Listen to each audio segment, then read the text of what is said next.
जब तुम्हारा मन एक ही स्त्री के ख्यालों में डूबा रहता है, जब सुबह उठते ही उसका चेहरा, उसकी मुस्कान, उसकी बातें, उसकी चाल ढाल तुम्हारी आंखों के सामने घूमने लगती है और रात को सोते वक्त भी वही स्त्री तुम्हारे ख्यालों में छाई रहती है, तो समझो ये कोई संयोग नहीं है।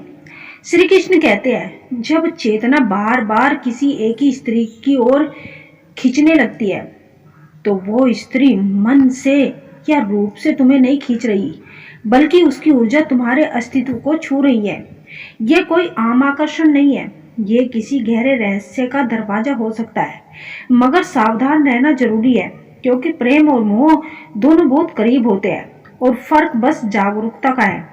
जब तुम उस स्त्री के बिना अधूरे लगने लगो, जब उसकी उपस्थिति के भीतर तुम्हें बेचैनी, घबराहट और शून्यता घर कर जाए, तो इसका मतलब है कि तुमने अपना मन, अपनी चेतना उस स्त्री के पास गिरवी रख दी है। श्री कृष्ण कहते हैं कि प्रेम में डूबना सुंदर है, लेकिन अचेत होकर गिर जाना गुलामी है। एक स्त्री के बारे में लगातार सोचना, हर काम में उसकी परछाई देखना और हर जगह उसी की मौजूदगी महसूस होना, ये संकेत है कि वो स्त्री जल्द ही तुम्हारे जीवन को गहराई से प्रभावित करने वाली है। या तो वो तुम्हें तोड़ेगी या तुम्हें नई समझ देगी, लेकिन ये तय है कि तुम अब पहले जैसे नहीं रहोगे।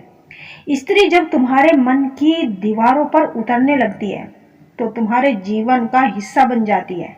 श्री कृष्ण कहते हैं, जब भीतर की गहराई से आता है तो वो ध्यान का रूप ले लेता है, लेकिन जब उससे वासना और कल्पना की उपज होती है तो वह मोह बन जाता है, और मोह अनंत पीड़ा ही देता है।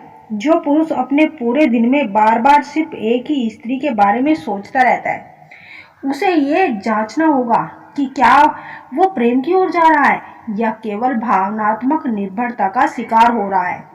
जब तुम्हारे अंदर की ऊर्जा स्थिर होकर उसी स्त्री की ओर बहने लगे, तो ये संभव है कि वो स्त्री तुम्हारे किसी जन्मों की यात्रा रही होगी।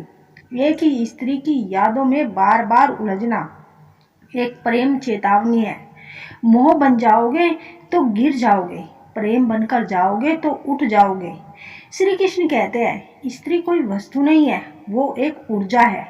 अगर तुम्हारा मन उसके चारों ओर मंडरा रहा है, तो देखो वो तुम्हें किस दिशा में लेकर जा रही है। अगर वह तुम्हें खुद से दूर कर रही है, तो वो तुम्हारे लिए नहीं है। लेकिन अगर वह तुम्हारे खुद की और करीब ला रही है, तो वह जीवन का वरदान है। इसलिए हर बार जब तुम्हारे ख्यालों में वह स्त्री लौट कर आए, उसे ध्यान से देखो, मोह से नहीं।